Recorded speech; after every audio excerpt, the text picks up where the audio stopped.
Hello everyone and welcome to another part with no longer ado, let's begin. The classes stared at the screen in horror, especially Class 1 and in more specifically Uraraka, who covered her mouth with tears in her eyes. They couldn't believe the condition Sato was in, and with Lucifer having the entire building hostage, they couldn't even save him. They were stuck watching this horror.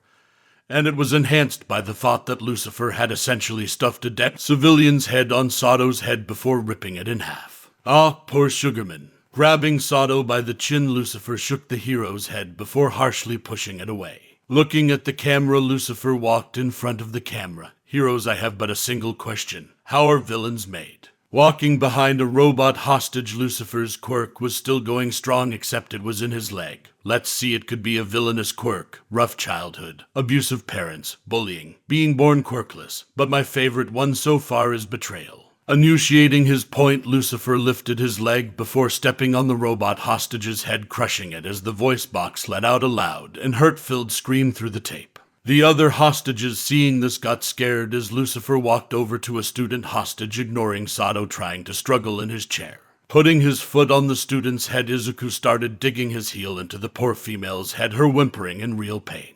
The heroes couldn't take their eyes off the screen as Class 1 was struck right in the heart with his comment of betrayal, all of them remembering how they turned their backs on him when he was accused of being a villain. Uraraka, Ida, Todoroki, and Shinso all feeling the worst of it. Yes, betrayal is my favorite reason. Now you may wonder why. It's simple. All my life I was betrayed by those I let close to me, over the fact I was quirkless. My childhood friend turned into my worst bully, beating me every day for 12 years. My father left me a year after I was labeled quirkless. My mother turned on me, becoming an alcoholic drunk, abusing me nonstop every day and night. A hint of absolute rage clouded Izuku's eyes as he stepped off the girl, moving to the next hostage. After years of this treatment, I was at a breaking point, but I refused to give up until the last day of middle school. After the usual treatment, I was told by my bully to kill myself. He wasn't the first to do it, but he was the last, and after that, school had ended, so walking a different route home when I met my idol All Might. Being the hopeful boy I asked if I could be a hero while I was quirkless. And instead of living up to his words of everyone can be a hero, he simply told me no, throwing my dreams, and hops into the trash as it lit on fire. Bending down, Izuku grabbed the head of the next hostage, which happened to be another robot, before he, using his pure raw strength, punched his fist through the chest piece. The pure malice Izuku did in his every movement sent chills down the heroes' spines, while many became teary-eyed hearing Izuku's backstory, while some of the more sensitive sobbed. Bakugo, on the other hand, was pissed. How fucking dare that nerd tell his shitty little sob story? He deserved everything I did. I'm glad Auntie and Co. also thought the same thing. Smirking, Bakugo didn't see the angry eyes Uraraka had sent his way. Why is he smirking? Izuku is hurt and we didn't help him. We betrayed him. Turning away, she looked back at the screen. Crushing another robot hostage, Izuku moved over to behind Sato, putting his hands on the frightened hero who jumped at his contact. When I awakened my quirk after All Might told me no, I thought everything would be better. I could be a hero, so of course, I enrolled into UA High School bright-eyed for the first time in a while. As I stared at my dream school, I didn't have the experience as the other kids had, but I tried my best to get into Class 1A. In fact, Sato here, along with all of you heroes, were my classmates. I thought I could be friends with you all, but once again I was betrayed. So I thank you, heroes. You were the ones to finally open my eyes. Although I hold hate for all of you, there is one I can't for the life of me think of negatively. Going in front of the camera, Izuku held his hand out, hiding the disgust in his voice as he said his next line. I'm sorry, but please believe me when I say I wish I could throw up. Uravity, you are someone I hold very dear to me, and it pains me to be fighting against you. So, please join me. Together we can reach heights no one else could reach. I will give you a day to decide. We can be together, so please, I'm doing this all for you, so I ask you to ignore what I do next. Reaching into his coat pocket, Izuku pulled out a small cylinder that had a red button on top. I thank you all for witnessing what the heroes had created. Oh, one last thing. Bakugo, do me a favor and take a swan dive off a roof. Going back to Sato, Izuku pushed the button before pulling out his butterfly knife, slashing Sato's neck, officially taking him out of the game. With that, Izuku walked off screen, laughing manically as screaming from the hostages.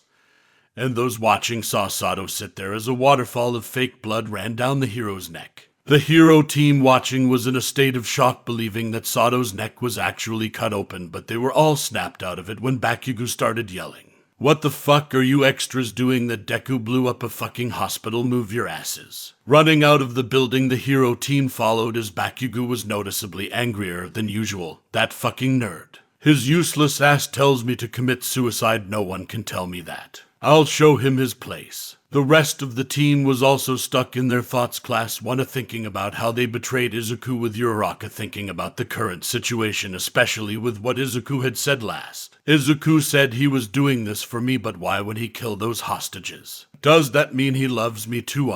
Uraraka was conflicted. Her feelings for Izuku and her duties as a hero were clashing against each other. Running farther, the heroes came to the site of an absolute inferno of a building that used to be a hospital. Screaming from civilians all around them, along with the yelling from the firefighters who tried to put the flame out, it all became too much too quickly for the group of heroes as the yelling and screaming didn't stop. There is panicked, sorrowful, and hurt screams resonated from the hospital as well. Following Bakugo's orders, Todoroki was focused on helping extinguish the flames while the rest held back and helped any survivors. Despite his yelling, Bakugo gave clear orders as he also sent a team to investigate the news station. All the heroes knew at that point that the chaos had only begun, and Izuku or Lucifer wasn't someone that they should take lightly. Setsuna, Kirishima, Tsu, and Ajiro were worried. Not only did Izuku have real explosives, but Sato's throat was cut right in front of them, and the thought of it being real made the group nauseous. Currently, they were heading to the news station per Bakugo's orders,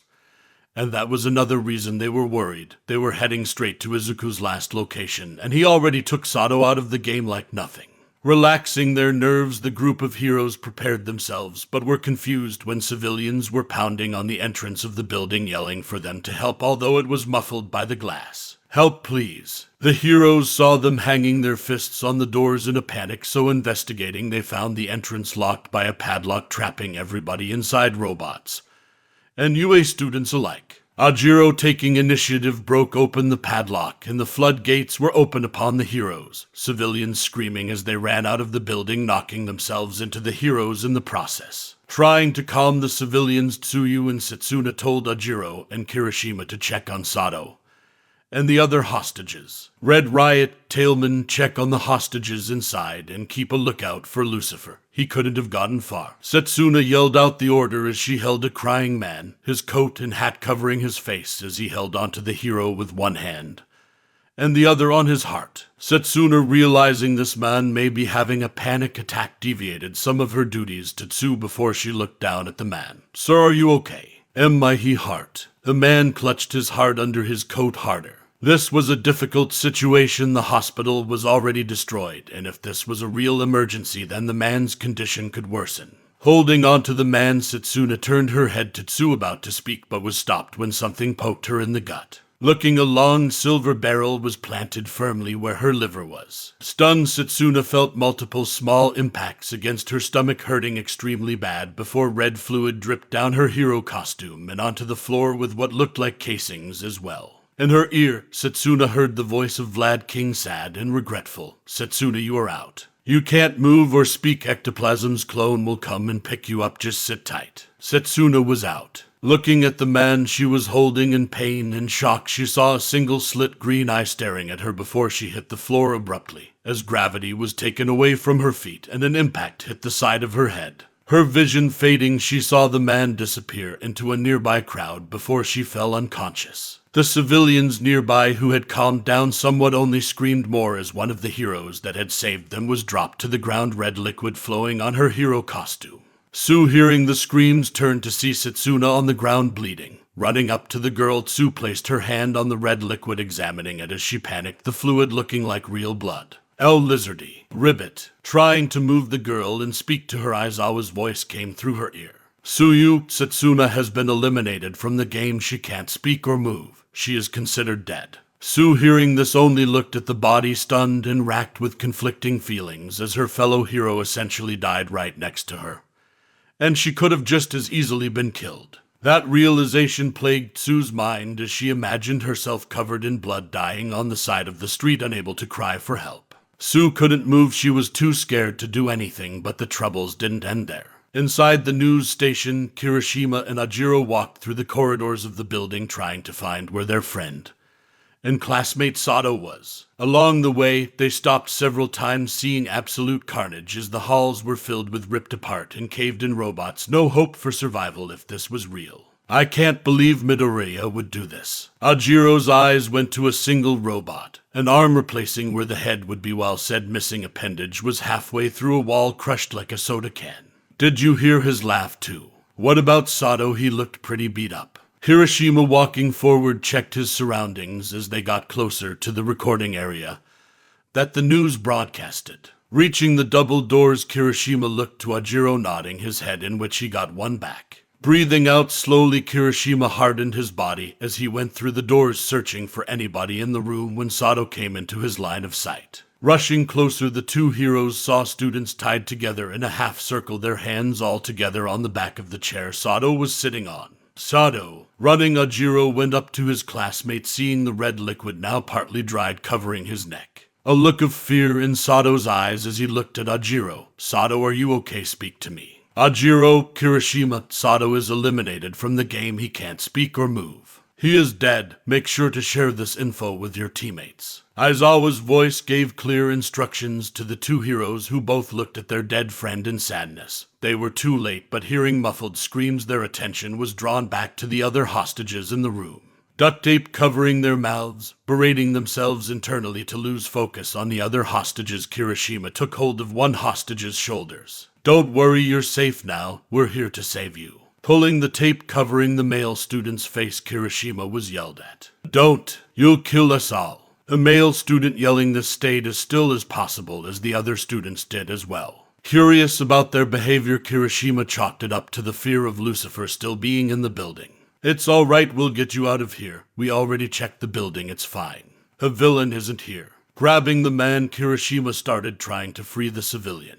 And oh. The student's warnings came too late as Kirishima pulled the civilian forward, moving him when the sound of a pin dropping to the floor was heard in the room. Why, you killed us. Wide-eyed, the man looked at Kirishima's confused face for a few seconds before an explosion of blood erupted, painting every civilian's back as they froze in horror. Pulling back, Kirishima felt drops of the blood coat his face and arms. All he felt was guilt, regret, and panic. The people he was trying to help were killed in front of his face. Lucifer had to have done this on purpose. Wasn't my fault. Shaking, he felt the hand of Ajiro on his shoulder. Kirishima, are you all right? Looking at his friend, Kirishima slowly nodded before looking back at the frozen students, who were all slumped forward, their eyes closed, playing the part of a causality. Knowing that they were essentially dead, Kirishima went forward, trying to look for the cause as guilt ate away at his mind. Looking past the bodies, Kirishima looked at their tied hands, seeing that all of them had a finger loose, with blood seemingly flowing down an invisible line. Curious, Kirishima looked closer before grabbing what the blood was sliding on. Pulling it up, Kirishima saw that there were strings all connecting to a single pin. Is this what caused the explosion of blood? Pulling the strings up, Kirishima showed the pin to Ajiro, who was checking on the students. A pin. Ajiro, confused at what Kirishima was showing him. He investigated further, looking to the floor where the explosion happened, finding bits and pieces of something sticking out of the pool of fake blood. Picking a single piece up, Ajiro felt the texture of plastic similar to those used in paintballs, dark green in color from what he could see. Connecting the dots of the explosion, the plastic, the strings, and the pin they were tied to, Ajiro realized that this was all an elaborate trap. Speaking out loud without realizing it, Ajiro only made Kirishima's mental barrier from his guilt weaker. This was a trap. Lucifer has grenades, and he tied the hostages to the pin of the grenade. If we moved them, it would be set off, and we did just that. Guilt and sadness were in Ajiro's eyes, but unlike Kirishima, Ajiro wasn't the one who physically caused the civilians to die. That responsibility fell to the hardening quirk user, who stood still at Ajiro's words. It's all my fault. I caused their deaths. If I had just listened, this wouldn't have happened. Shaking his head, Kirishima tried to get the thoughts out of his head. He was supposed to be the cool and manly hero that Crimson Riot was. But no matter how much he silenced the thought, it returned. Just as the two heroes were going to contact Tsu and Setsuna about the situation inside the building, they both heard screams erupt louder than before from outside. Acting on instinct, the two boys ran out of the room they were in, leaving the dead hero and civilians trying to rush to their fellow heroes. Heading outside, they saw sobbing civilians, panicking robots, and students while some stared at the ground. Looking in the direction they saw a small puddle of red liquid with Tsu sitting on the ground looking down. Assuming the worst, the duo ran to the frog girl, but were surprised to see said girl shaking and crying with fear etched on her face as Setsuna laid unconscious, blood pooling on her stomach. Oh my god, what happened? Tsu. Ajiro, taking control, shook Tsu by her shoulders as Kirishima checked on Setsuna, seeing a large bruise mark on the side of her head. As she is already dead. I could have been the one dead on the ground, ribbit. Tsu, looking at Kirishima, told him the news, making the heroes realize why she was crying, while they were saddened to hear another one of their teammates was already out. Sighing, Ajiro pressed his earpiece, speaking into it. Everyone, Lucifer isn't here, but there are multiple casualties, including Lizardy. Waiting, Ajiro heard the voice of Bakugo yell into his ear. That shitty lizard bitch. Whatever, get your asses back here and help with this fire. Hearing this, Ajiro took the earpiece out, not wanting to go deaf, as police cruisers showed up at the news station taking control of the situation. After explaining the entire situation, the students saw 2 ectoplasm clones enter, one grabbing Sato and the other Setsuna before leaving. A group of dead students walking after them, all shaken up. Listening to the order given to him, Ajiro told both Tsu and Kirishima the situation. And although they both hesitated for a second, they both got up before going back to the area of the hospital. The sun already falling as the night sky bled into the area of the fire, becoming more vibrant than ever. Reaching the site of the fire, the heroes saw multiple buildings near the hospital also on fire. And while Todoroki and Manayama, who copied his quirk, were doing their best to put out the flames, the chemicals they combusted with the bombs not only spread the fire, but also harder to contain. The heroes were doing all they could be at rescuing civilians from the apartment buildings, crowd control, or working on quenching the fire. It was obvious that it would take more effort. Jumping into the fray, Ajiro, Kirishima, and Tsu tried to help in any way they could. The screams of help from civilians in the building didn't help the everlasting chaos. Going through a burning building, Tetsu, Testu, and Oase were going through the building's 6th floor, and although the heat was nigh unbearable, they had to save the civilians inside. Searching inside, Oase welded the walls that were weak as the fire was ruining the integrity of the building. Real steel, did you find anybody? Wearing a gas mask provided by Yaoyorozu, Oase looked at his steel classmate as they searched room by room. No, nothing yet. Maybe everyone got out. Help! Hearing the voice of a robot, the 1B students rushed to the sound which came from the end of the hallway. Running, they didn't expect Lucifer to burst through the wall. Quirk activated, shoulder bashing Tetsu through the walls beside them, crumbling parts of the building faster. At the sudden appearance of the villain, Oase tried to reach the man to weld the villain in place, but was met with a punch knocking the student back, before being yanked from his launch by a hand grabbing his ankle. Gripping harder, Lucifer snapped Oase's ankle before bringing the hero to the floor, stomping on the kid's chest, sending him down the already burnt floors until they reached the 2nd floor, with the previous floors above them almost collapsing. Screaming in pain, Oase tried to catch his breath as the toxic glowing eye of Lucifer was all he could see. Although I would like to enjoy this. The heat is getting unbearable. How about we continue this outside? Saying nothing, Oase looked up to see Tetsu back up and staring at him. Signaling with his eyes, Oase grabbed on the sleeves of the jacket Lucifer was wearing, welding it to his hands as Tetsu jumped down the levels aiming for Lucifer, while Oase tried to keep him in place, but was confused when Lucifer put up no fight at all. So Real Steel cares to join after all. Very well then. In an instant, the roles were reversed as the jacket Lucifer was wearing slipped off before it was wrapped around Oase's neck. The metal fist of Tetsu hit Oase in the jaw, knocking the hero out while Lucifer remained unscathed. Oase, stunned that his fist had hit his classmate instead of the villain Tetsu, enraged, looked at who was responsible, seeing Lucifer standing still, not a look of regret or concern in his eyes, only a deep bloodlust and hatred. Shaking the fear of Lucifer's eyes, Tetsu charged Lucifer. Surrender. Punching, his steel fists hit nothing but the walls of the building, but blinded by his own idiocracy, Tetsu failed to realize Lucifer's plan and his surroundings. Lucifer continued to dodge, making sure to move to the spots most beneficial to his plan. before maneuvering around Tetsu grabbing the knocked out Oase by the hair before putting his karambit against the neck of Oase, making Tetsu freeze, remembering what happened to Sato. Put the knife down and give up. There are heroes and police everywhere. There isn't a way for you to escape.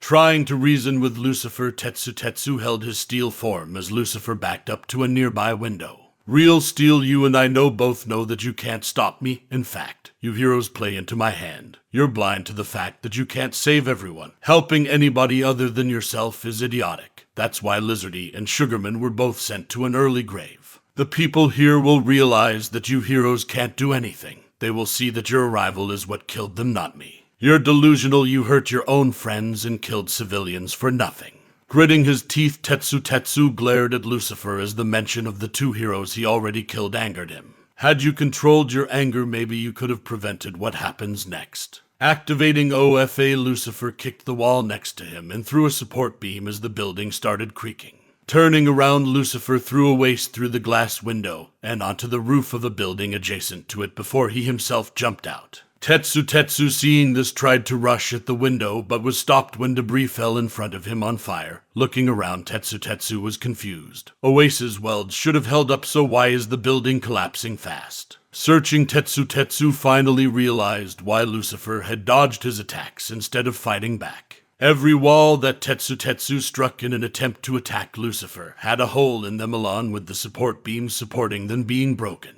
He couldn't think about his mistakes for long before Tetsu hardened himself fully, the entire building collapsing on top of him, debris and rubble covering the hero as he braced for impact, hitting the ground floor while the heroes and civilians panicked on the street. On the roof of a building that was a safe distance away from the collapsed building, Lucifer looked at the still knocked out Oasis. He had taken 3 of the heroes out in a single day, but his plan wasn't to stop here. Dusting off his suit, Lucifer was glad Oasis didn't weld the actual suit, and instead of the jacket he was wearing when he took out Setsuna. Binding Oasis's hands together with the jacket that was still welded to his hands, Lucifer used Black Whip, moving from building to building, trying to get behind the heroes still dealing with the fire. Watching, Lucifer saw Uraraka, Kendo, and Takoyami trying to clear the rubble of the collapsed building, searching for their comrades in distress. Ignoring them, he surveyed the rest of the group, seeing Bakugo looking in the hospital fire with anger while the rest continued to try and put out the multiple fires. Homicman shouting out water noises, Mudman sinking whatever fires he could at the base, Mina using her acid to snuff the flames, Gyro listening for the potential of any survivors in the fire's effect, and finally Yaoyorozu creating fire extinguishers for the rest. Marking down his next targets, Lucifer scanned the groups before coming to a decision. Fukadashi's quirk will be annoying to deal with later in the game, and Gyro's hearing is busy, so I'll take him out from afar. Pulling his hardballer pistol out, Lucifer used Black Whip to get closer as he didn't have his sniper on hand, maintaining a relatively safe distance from Gyro's hearing. Taking aim, a red laser came to life as he went to the spine of Fukachi, aiming for a kill shot as he came to the base of Cometman's neck. Breathing out, Lucifer ignored the mind-numbing pain that was invading his hand as he pulled the trigger. And without warning, a large red spot covered the back of Cometman's neck while a bang resonated through the area. The screaming of civilians was all Lucifer needed to know he should escape while he could. Putting his gun away, Lucifer activated his quirk, running off as the heroes searched for him, and the voice of Vlad King sounded out in his ear. Comicman out. Not paying any mind to the announcement, Lucifer got as far as he could from the fire before jumping down in an alley, deactivating his quirk as he secluded himself in the darkness of the night. Clutching his right hand, Lucifer gritted his teeth behind his mask. Sitting, he waited to see if anyone had followed him before he took his mask off, tucking it into his suit as he went towards the apartment he left Oasis on, not wanting the boy to wake up before he got there. Avoiding the rooftops, Izuku stuck to the alleyways, avoiding the entire area before coming back to the apartment he left Oasis on. Picking the hero up by his hero costume, Izuku had a plan in mind for the 1B kid, but first, he needed to move his plan regarding Uraraka into effect, and that started with easing the pain in his arms as his targets to cripple the heroes came into his mind. Time skip.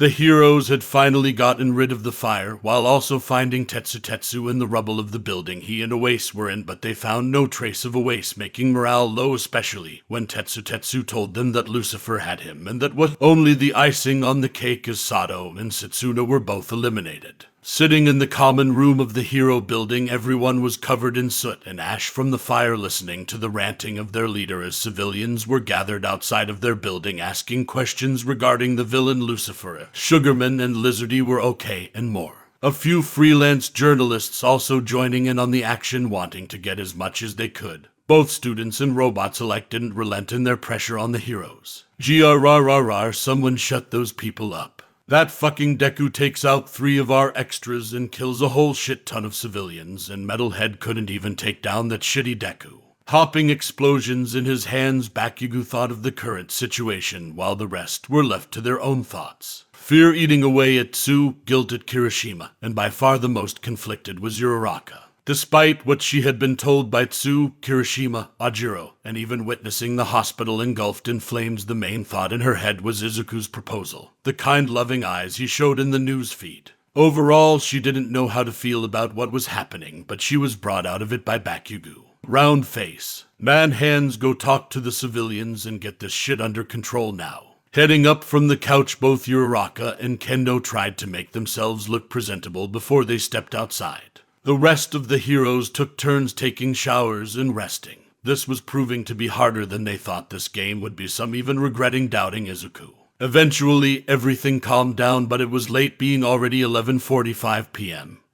And with that, the group started going to sleep, although many of them were extremely restless, worrying that Lucifer would visit them during the night. Only one group remained awake, being Uraraka, Kendo, Bakugo, Kirishima, and Kiwaro. Uraraka was in her room changing after her shower, and was dressed only in a towel, looking she saw her roommate Tsu shaking in her bed, afraid. Izuku, what did you do to her? Saying that to herself, Uraraka didn't expect to hear an answer coming from the window of her room. She's afraid of me, but I didn't mean for it to happen. Looking, Uraraka turned atomic red as Izuku sat on the ledge, the moonlight highlighting his features. Covering herself up, Uraraka was about to scream out, but a gloved hand covered her mouth as Izuku's glowing eye looked at her. Please don't scream, I just wanted to see you. Promise me you won't scream if I uncover your mouth. Anxious, Uraraka slowly nodded her head, nervously clutching her towel as she felt Izuku's chest against her.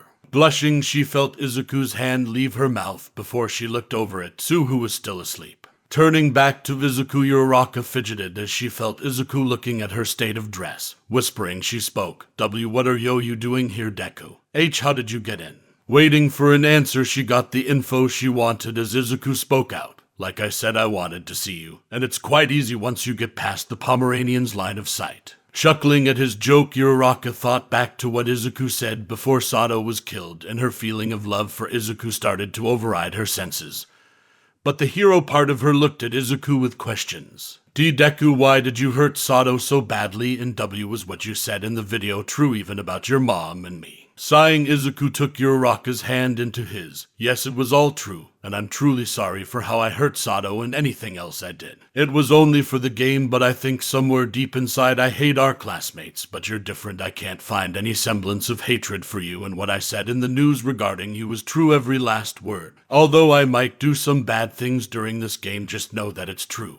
Hearing this, Uraraka was saddened to hear everything from Izuku's past about his mom was real. Despite her current attire, Uraraka put Izuku into a hug, feeling his hands hug her back, one sliding upwards near her head. Hugging him, Izuku's words resonated within her head. He loves me too. Snuggling into his chest, Uraraka looked up. Izuku, I love you. Leaning in for a kiss, she heard Izuku's soft voice come through. I know. Not feeling his lips on hers, Uraraka was about to open her eyes before she felt a strong jabbing in her neck and her consciousness faded. Holding the limp girl, Izuku put his thumb off a pressure point on Uraraka's neck. Placing the girl on the floor, Izuku stepped past her, shaking off his disgust as he dug into his suit, pulling out his mask. His feelings for Mei had boiled over, and he couldn't keep up the act, especially with Uraraka wanting to kiss him. Disgusting. Now what's next? Walking through the halls of the hero building, Izuku made sure his steps were quiet. He had to plant the bombs carefully. and without notice of the heroes. Going down the levels, Izuku checked every room, making mental notes of where everybody was sleeping before stopping at one room. In particular, creeping in, he saw Kanoko and Aibara sleeping soundly. Walking up, Izuku stood over Kanoko before he put his hand over her mouth, startling the mushroom girl, as he pulled his butterfly knife, holding it against Kanoko's throat.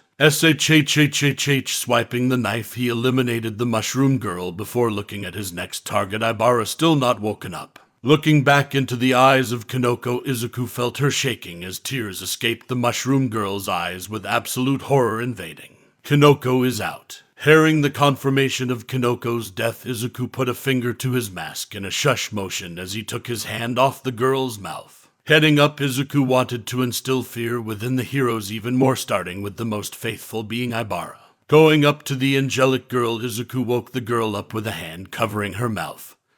And out of reflex, Aibara used her quirk to manipulate her vines, trying to stop whoever woke her up, but before she could even touch the person, she saw the green-slitted eyes of Lucifer along with the mask paralyzing the girl as her vines went slack. Slowly, Izuku turned Aibara's head to look at Kanoko, who was looking back, throat slit and covered in fake blood, along with the look of horror on her face. Staring in shock, Aibara closed her eyes, trying to muffle out a prayer, when Izuku leaned down, whispering in her ear, "Don't pray to your god now, Kanoko is already dead." Grinning under his mask, he saw tears escape Aibara's closed eyes as he put his knife to the girl's jugular vein. Crying harder, the muffled prayer became more and more continuous as she could only think of Izuku's current state.